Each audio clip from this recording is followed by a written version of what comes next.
जो पीर साहब हमारे यहाँ आते हैं वो पीर साहब भी पैसों की वजह से वो पैसों के शिकार हो गए। वो पीर साहब भी ऐसे लोगों के ठहरेंगे जिनके कमरों में एसी लगी होगी। और अगर कोई गरीब आदमी जाएगा पीर साहब से मिलने के लिए तो बाहर दरवाजे पर दरबान खड़ा रहेगा। वो कहेगा पीर साहब आराम कर रहे हैं। क्या कर रहे थे पीर साहब? रात में पहाड़ तोड़ रहे थे, मिट्टी काट रहे थे। एक गरीब आदमी 5 वक्त नमाज पढ़ता है, वो मिलने के लिए आया। पीर साहब हाथ नहीं बढ़ा सकते हैं, मगर वो रईस आदमी जो सूद के पैसे से अमीर बना है, जो हराम के पैसे से अमीर बना है, उसके घर में पीर साहब ठहरे हुए हैं, इसी की हवा खा रहे हैं। दुनिया के तमाम पीरों में सबसे बड़ा पीर मुस्तफा जाने रहमत है। हजरत इमाम कलयुबी फरमाते हैं कि जब हुजूर की बात हो, नबी कौनैन सल्लल्लाहु तआला अलैहि वसल्लम की तारीफ हो, तो ज़बरदस्ती किसी के सामने हुजूर की तारीफ ना हो। जब मुस्तफ़ा की बात हो तो चेहरे पे हरियाली छानी चाहिए, लोगों के चेहरे पे ताजगी होनी चाहिए, मोहब्बत के साथ हुजूर की बातें सुने। आदमी अगर किसी नेता का भाषण सुनता है या किसी सेलिब्रिटी की बातें सुनता है और दिलचस्पी के साथ सुनता है, और हुजूर की बातें अगर आदमी बगैर दिलचस्पी के सुनता है, इसका मतलब है कि कहीं ना कहीं उसका दिल मुर्दा होने के करीब है। वो हुजूर की बातें तवज्जो के साथ नहीं सुनना चाहता है। जबकि दुनिया की तमाम बातों में सबसे बेहतरीन बात मेरे पैगंबर की होती है। हुजूर से अच्छी गुफ्तगू करने वाला कायनात में कोई नहीं है, हुजूर से अच्छी बात करने वाला दुनिया में कोई नहीं है। नबी कौनैन सल्लल्लाहु तआला अलैहि वसल्लम से ज़्यादा बेहतर अखलाक वाला कोई नहीं है। डॉक्टर जॉन बन्नाट शाह बोलता है, the prophet of Islam he giving money to the poor man, feeding food the hungry man, dressing garment the poor person and talking kindly with them. आज दुनिया का हर आदमी अपना स्टेटस मेंटेन करता है, यानी मैं लाखों में खेलता हूं तो मेरा दोस्त भी लाखों में खेलने वाला होगा। मैं अगर अरबपति हूं तो मेरी दोस्ती भी अरबपति से होगी।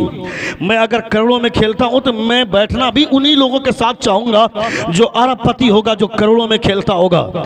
यानी कार वाला कार वाले से दोस्ती करेगा, बाइक वाला बाइक वाले से दोस्ती करेगा, साइकिल वाला साइकिल वाले से दोस्ती करेगा। हर आदमी अपने स्टेटस को मेंटेन करता है। कल तक जो आदमी 1 किलो चावल के लिए मुखिया के दरवाजे पर 2-2 घंटे बैठा रहता था, आज अचानक एटीएम मारकर वो करोड़ों में खेलने लगा। वो जालिम भी नजरें मिलाकर बात करता है, वो भी अपना स्टेटस मेंटेन करने की कोशिश करता है। चूं पैसे आ गए ना, घमंड की बोली बोलता है, वो पैसों की बात करता है। जो पीर साहब हमारे यहाँ आते हैं वो पीर साहब भी पैसों की वजह से वो पैसों के शिकार हो गए। वो पीर साहब भी ऐसे लोगों के ठहरेंगे जिनके कमरों में एसी लगी होगी। और अगर कोई गरीब आदमी जाएगा पीर साहब से मिलने के लिए तो बाहर दरवाजे पर दरबान खड़ा रहेगा। वो कहेगा पीर साहब आराम कर रहे हैं। क्या कर रहे थे पीर साहब? रात में पहाड़ तोड़ रहे थे, मिट्टी काट रहे थे। एक गरीब आदमी 5 वक्त नमाज पढ़ता है, वो मिलने के लिए आया। पीर साहब हाथ नहीं बढ़ा सकते हैं, मगर वो रईस आदमी जो सूद के पैसे से अमीर बना है, जो हराम के पैसे से अमीर बना है, उसके घर में पीर साहब ठहरे हुए हैं, इसी की हवा खा रहे हैं। दुनिया के तमाम पीरों में सबसे बड़ा पीर मुस्तफा जाने रहमत है, रसूल दी वकार है। नबी कौनैन की बारगाह में खातून आई, वो खातून ने मुस्तफा जाने रहमत को उंगली के इशारे से आवाज दी। मुस्तफा जाने रहमत करीब चले गए। 1 घंटे तक वह खातून धूप में बक बक करती रही। हज़रत उमर का चेहरा गुस्से से लाल पीला होता गया। जब वो खातून चली गई, नबी कौनैन से उमर फरमाते हैं, ए अल्लाह के रसूल, वो औरत पागल है, मदीने में उससे कोई बात नहीं करता है। मुस्तफा फरमाते हैं, ए उमर, जिससे कोई बात नहीं करता है उससे आमना का लाल बात करता है।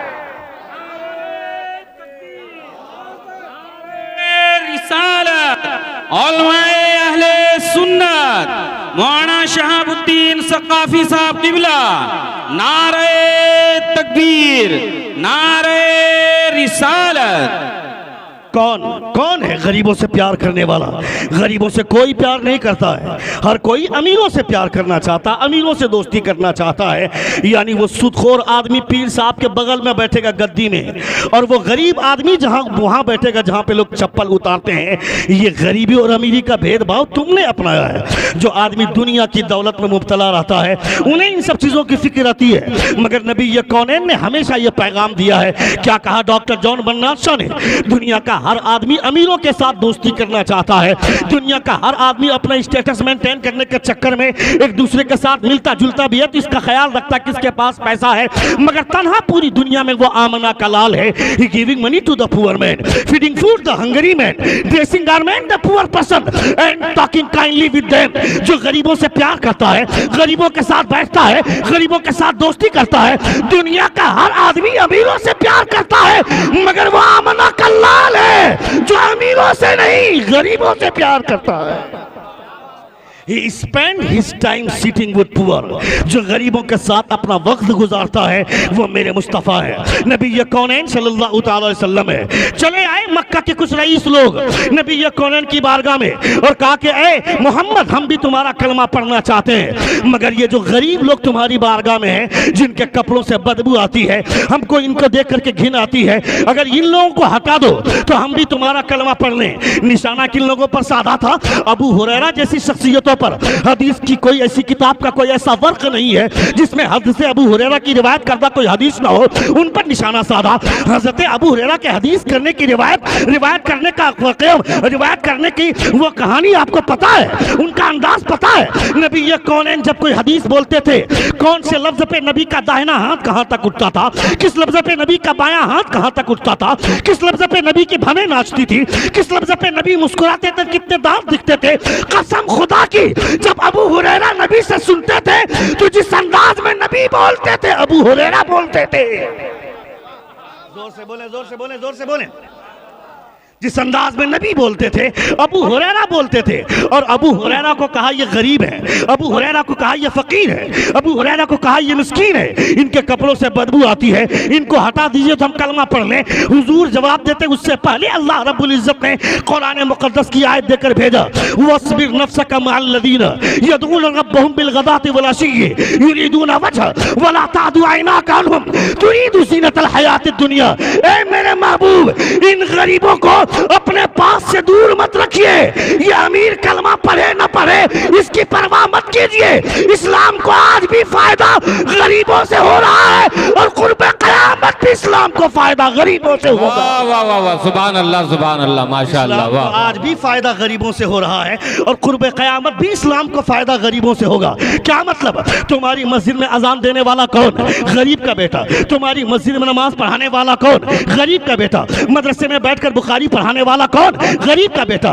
मदरसे में बैठकर मुस्लिम शरीफ पढ़ाने वाला कौन? गरीब का बेटा। मदरसे में बैठकर तफसीर अबू सऊद की तालीम देने वाला कौन? गरीब का बेटा।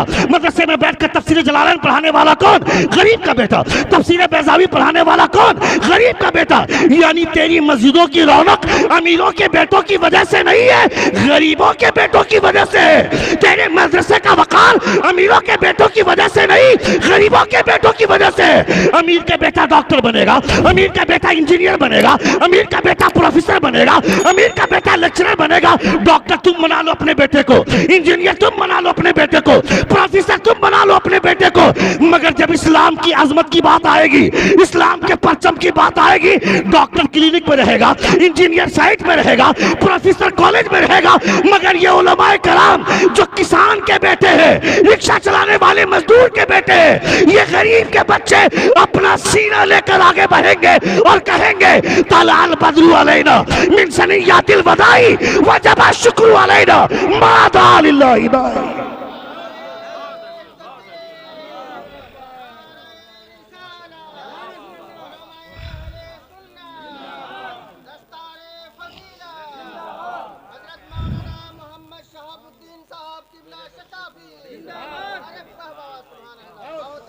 सुन रहे हैं आप? सुन रहे हैं? कितने लोग सुन रहे? जरा हाथ उठाकर कहें या रसूल अल्लाह, और एक बार कहें या हबीब अल्लाह। नबी कौनैन सल्लल्लाहु अलैहि वसल्लम की तालीमात पर सबसे पहला अगर किसी ने लब्बैक कहा है, और आज अगर उसकी लाज अगर किसी ने रखी है तो गरीबों के बेटे ने लाज रखी है, गरीबों के बेटे ने लाज रखी है।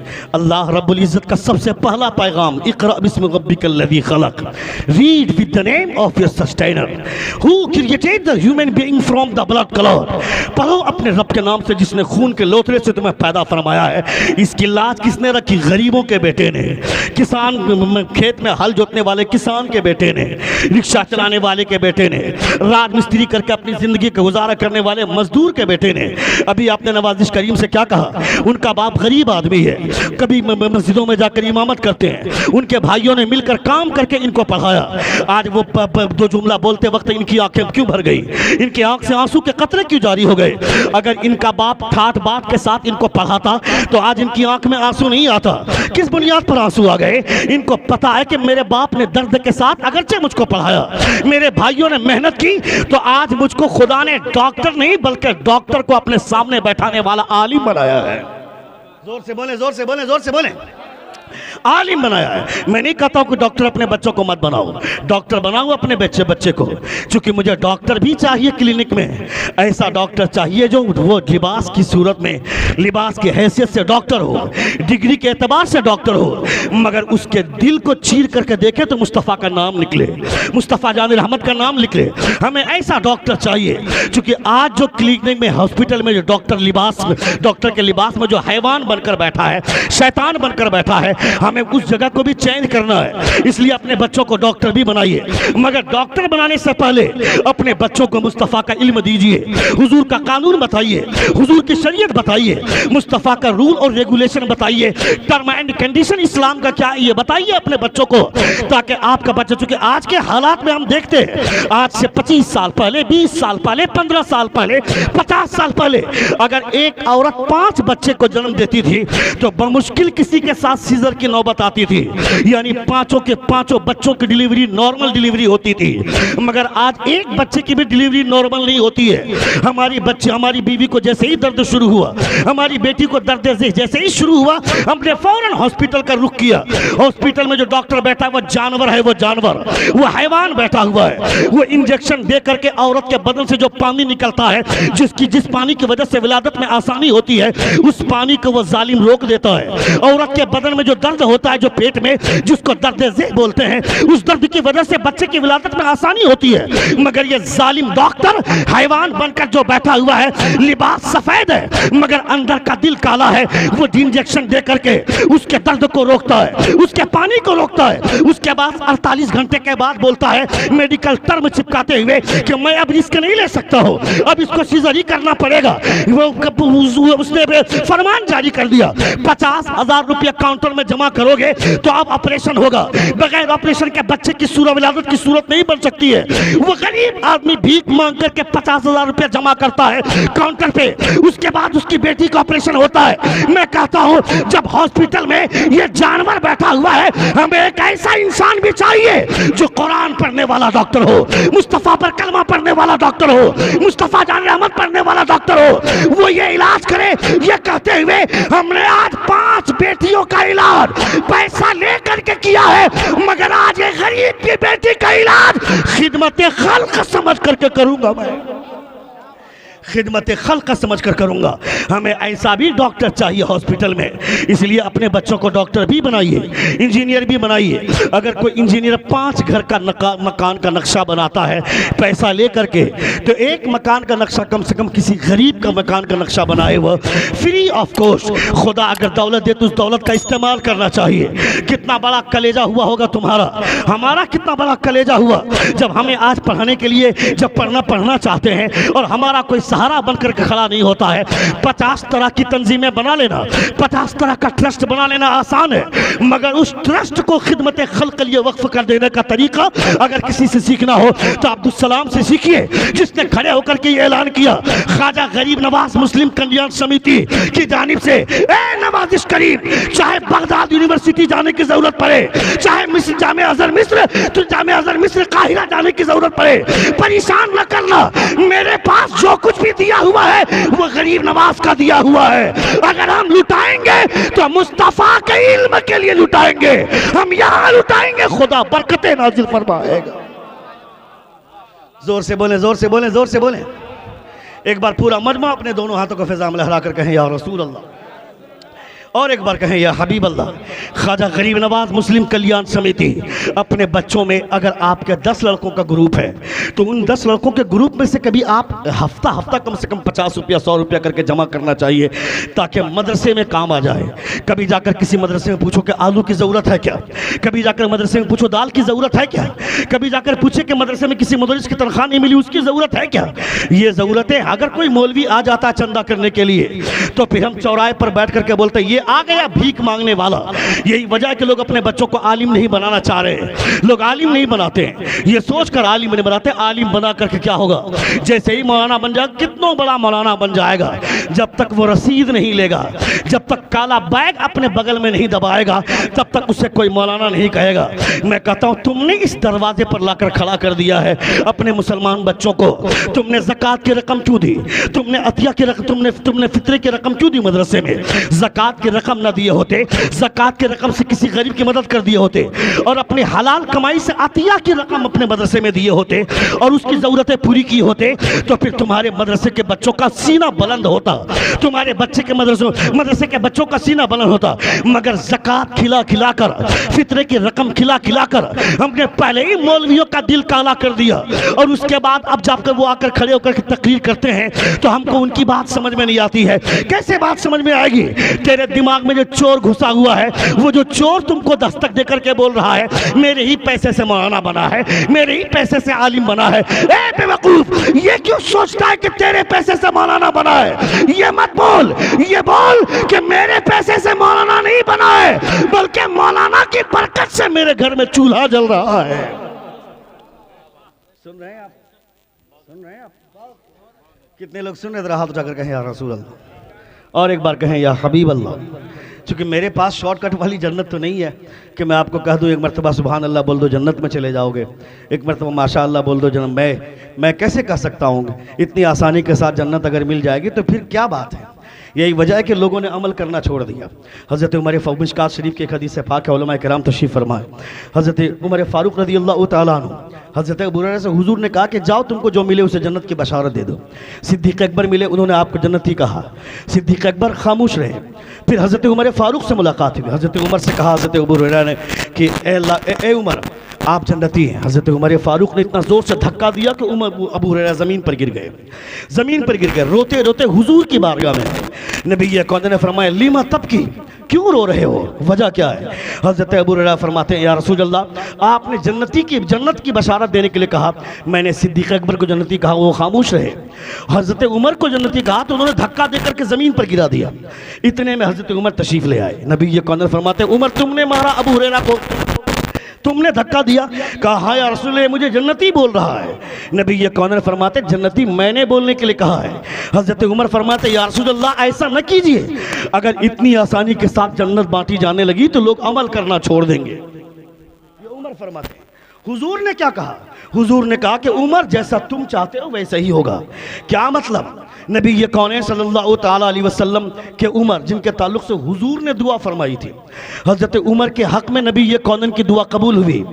और 22 से ज़्यादा आयतें ऐसी हैं जो हज़रत उमर फ़ारूक की राय के मुताबिक अल्लाह रब्बुल इज़्ज़त ने नाजिल फरमाई है। वो हज़रत उमर की राय को नबी ये कौन ने माना और आज इस स्टेज से जन्नत इस कदर तकसीम की जाने लगी। जो बंदा एक वक्त की नमाज नहीं पढ़ता है वो भी बोलता है एक मरतबा सुभान अल्लाह बोल दो जन्नत में चले जाओगे। पहले अपनी गारंटी तो ले कि तू जन्नत में जाएगा कि नहीं, तेरी कोई गारंटी है क्या। पीर साहब आ गए, पीर साहब का तलवा चाटते हैं कि पीर साहब हमको जन्नत में ले जाएंगे। उस पीर से पूछो कि वो जन्नत में जाएगा क्या, उसकी गारंटी है क्या। कोई पीर गारंटी के साथ नहीं बोल सकता है कि हम जन्नत में जाएंगे।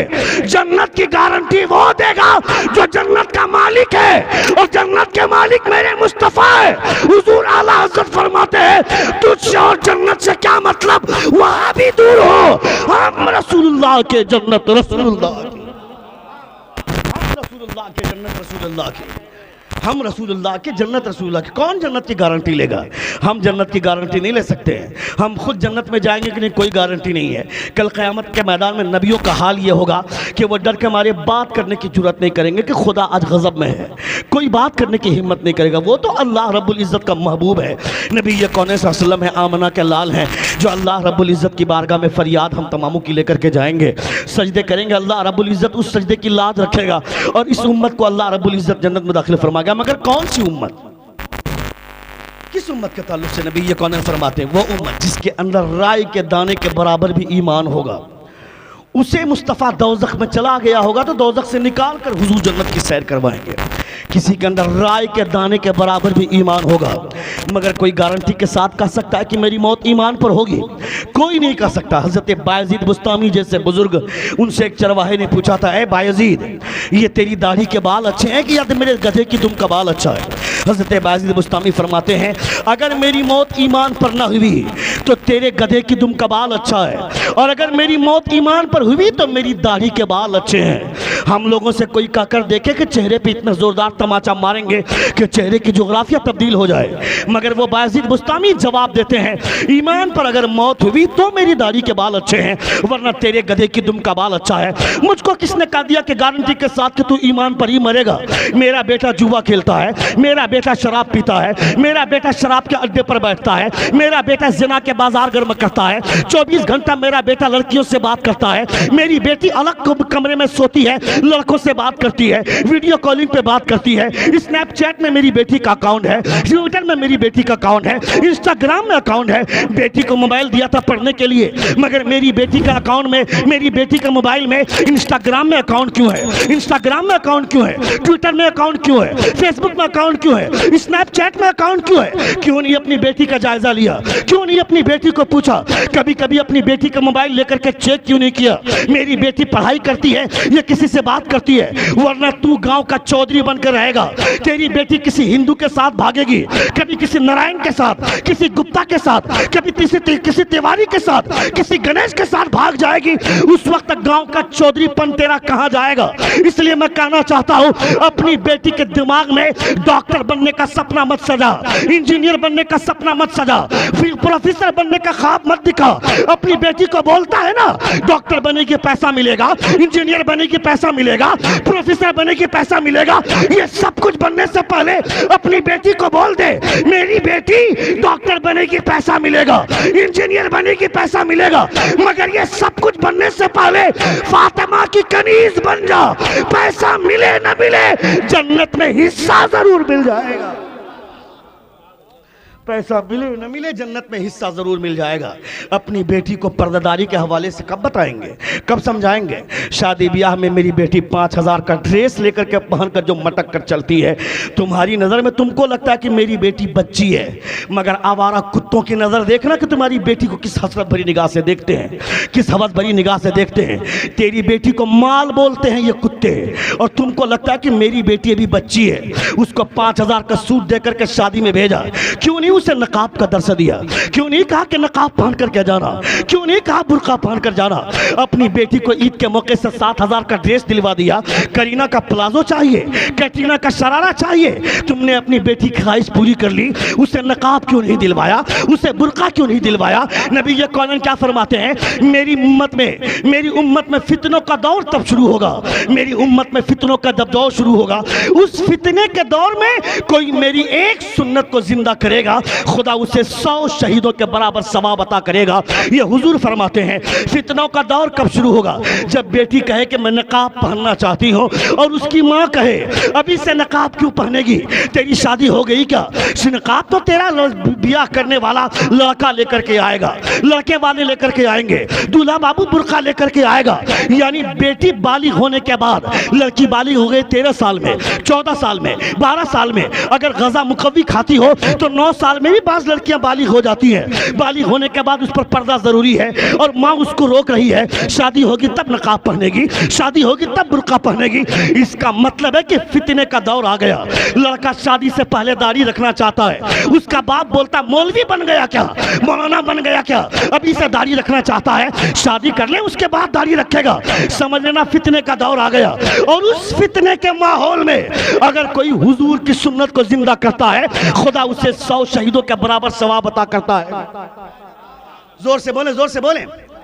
खुदा उसे 100 शहीदों के बराबर सवाब अता करता है। तुमने नहीं देखा क्या, अमेरिका में एक ईसाई लड़की है जो रोजाना जाती है ऑफिस जॉब करने के लिए, चौराहे पर नौवारा लड़के खड़े रहते हैं, उसे छेड़ते हैं, कभी उसकी टांगों पर कमेंट करते हैं, कभी उसकी जुल्फों पर कमेंट करते हैं, कभी उसके होंठ पर कमेंट करते हैं, कभी उसके चिक्स पर कमेंट करते हैं। वो लड़की तंग आकर अपनी एक सहेली जिसका नाम फातिमा है, मुसलमान लड़की है, उससे आकर बात करती है, बोलती है मेरी तबीयत नहीं चाहती कि जॉब करूं, मेरा दिल नहीं चाहता जॉब करूं। कहा क्या बात है, कहा रोजाना ऑफिस जाती हूँ, चौराहे पर आवारा लड़के खड़े रहते हैं, मुझे गलत और भद्दे कमेंट्स करते हैं। वो फातिमा नाम की लड़की, मुसलमान लड़की कहती है परेशान मत हो, तुमको जो ऑफिस जाना है जॉब करने के लिए, ये मेरा बुर्का पहनकर कल चली जाना।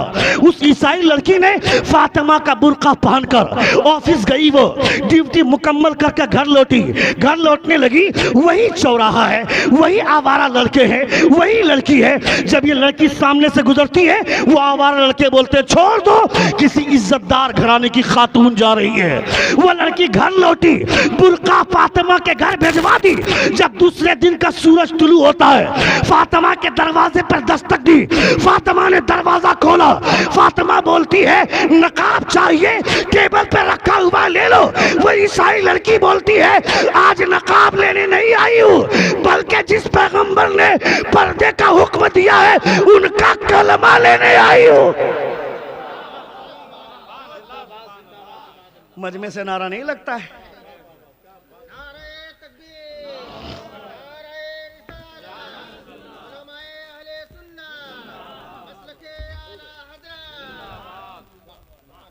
मैं आज नकाब लेने नहीं आई हूँ, बल्कि जिस पैगंबर ने पर्दे का हुक्म दिया है उनका कलमा लेने आई हूँ। ये आज़ादाना दौर है ना, इस आज़ादाना दौर में लड़कियों को जब कहा जाता बुर्का पहन लो तो वो कहती मेरे बाप ने, शौहर बोलता बुर्का पहन लो, नकाब पहन लो।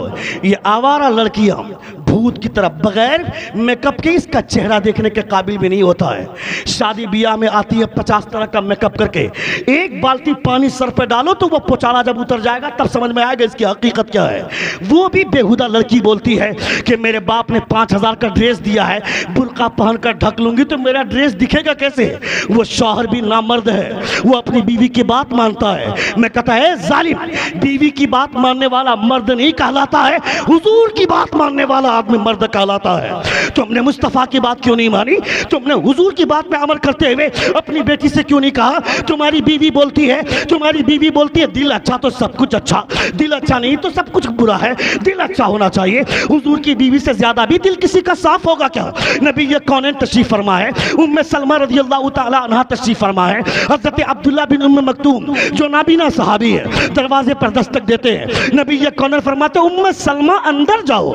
हज़रत उम्मे सलमा फरमाती है ए अल्लाह के रसूल वो तो नाबीना है, वो तो देख नहीं सकता है। हुजूर फरमाते हैं उम्मे सलमा वो नहीं देख सकता है तो क्या हुआ, तुम तो देख सकती हो ना। इसे पर्दादारी बोलते हैं, इसे हया का पाठ पढ़ाना बोलते हैं। तुम दिल की बात करते हो, दिल के ताल्लुक से अल्लाह से सुनो। अल्लाह क्या फरमाता है, या निसा नबी की लस्तुन कहद मिनन निसा, ए नबी की बीवियां दुनिया की तमाम औरतें एक तरफ और नबी की बीवियां एक तरफ।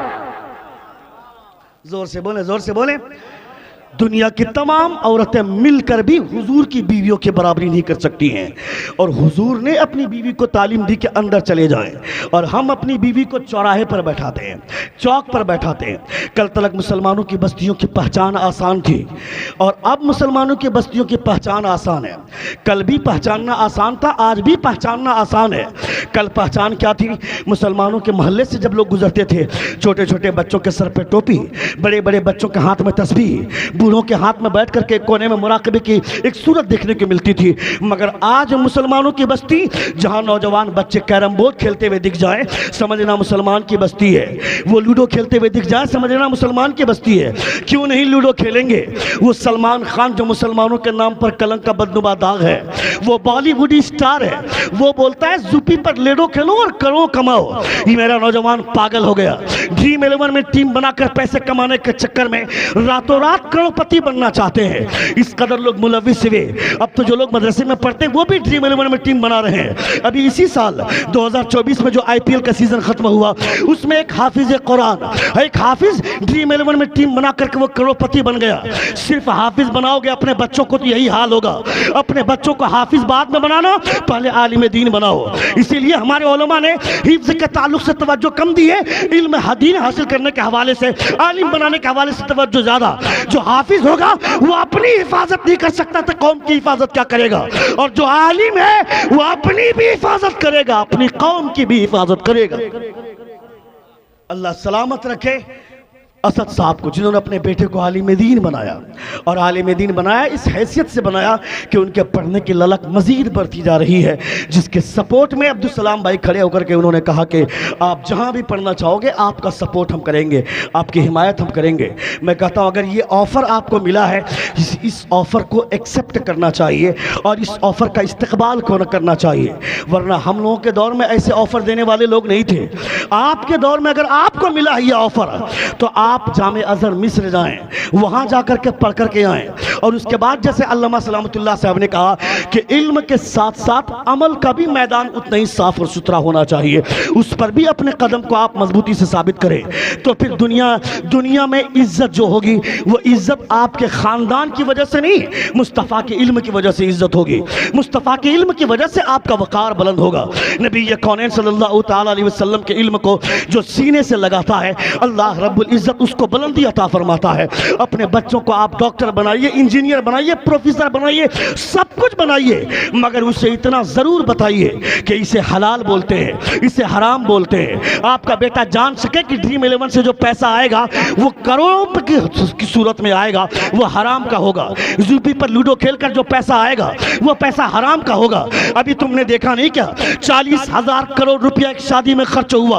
अनंत अंबानी ने अपने बेटे अपनी शादी में 40,000 करोड़ रुपया खर्च करके उसने रिचार्ज महंगा कर दिया।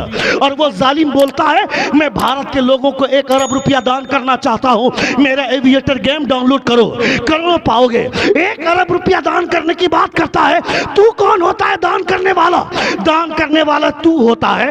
तेरी शादी में कोई गरीब नहीं दिखा, तेरी शादी में कोई मजबूर नहीं दिखा। क्रिकेटर आए, सेलिब्रिटी आए, रिहाना को बुलाया तुमने 14 करोड़ में डांस करने के लिए, नाच करने के लिए। साउथ अफ्रीका से लड़की आई और 40,000 करोड़ रुपए खर्च करने के बाद रिचार्ज महंगा करके बोलता है 1 अरब लोगों को, भारत के लोगों को मैं दान करना चाहता हूँ। तू कौन होता है दान करने वाला? दान करने वाला कौन है? पूछ बरेली के ताजदार से। हुजूर आला हज़रत फरमाते हैं मेरे करीम से अगर कतरा किसी ने मांगा, दरिया बहा दिए, दुर्बे बहा दिए। सबसे औला वाला हमारा नबी, सबसे बाला वाला हमारा नबी। कौन देता है? देने को मुँह चाहिए, देने वाला है सच्चा हमारा।